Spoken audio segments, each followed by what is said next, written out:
Hey, just checking in and wanted to talk about surrender a little bit because I think surrender is one of the most underestimated, but also deepest, but also sometimes easiest ways to get in flow, to stay out of the ego, and to just make better decisions and have better responses. So, one of the ways which Michael Singer, a beautiful author, talks about surrender is basically when anything happens, you just let the mind or your thoughts or the ego with all its blah, blah, blah, blah, blah go. So something happens, your mind starts doing, I should do this and blah, blah, blah. I don't want this and blah, blah. Just let that go. And then you see, let that go means let it talk, let it be there, don't worry about it, but basically ignore it. And then from that point, you just see what the situation needs. So for example, something happens to you, let's say train is late or the meeting is, doesn't happen or something like that. You can make a big story in your head, but instead you just focus, you accept it, and you just see what that moment needs. Maybe you do something else, maybe you reschedule, plan a new meeting, etc. So that's my tip with surrender, is first of all to start from a place where you understand that you don't need to react. You don't need to create this big story in your head.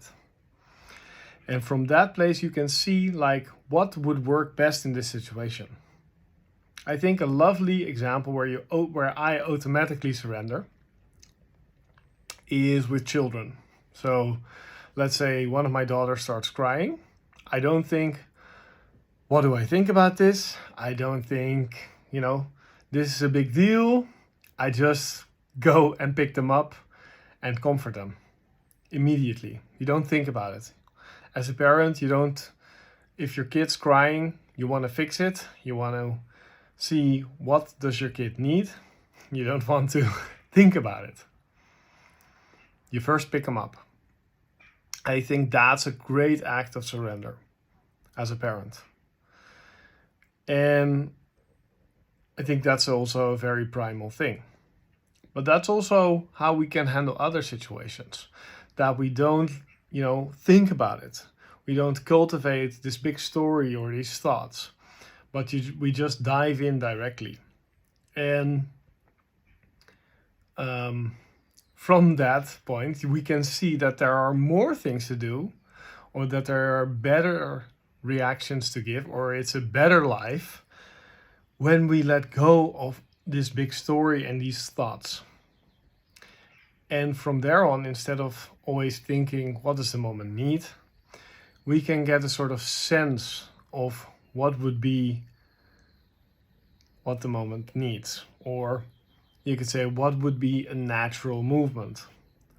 Natural as in not based on the ego, but what would make sense in this moment? What feels in the flow? How can we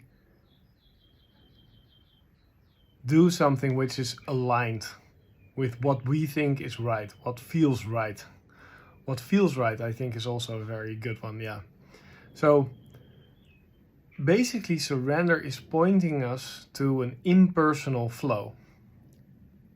Impersonal because it's not your preference. Basically, you let go of your preference and you see what makes sense in this moment, what feels good in this moment. And not in a feels good in a pleasure type of way, but in a what feels right. What feels like the right thing to do right now. So I think this surrender is really important and really beautiful. And it's part of what I teach. And it's part of what I help people with, because what gets in the way is our ego, is our preferences, is our story about things, is our limited perspective sometimes. and it causes a lot of frustration. And when we let that go, we automatically go to the right action. What actually makes sense to do right now. So yeah, it's a, a thought to play with, and good luck with your own surrender experiment. And a book I love on this is actually the book The Surrender Experiment by Michael Singer. Good luck. Bye.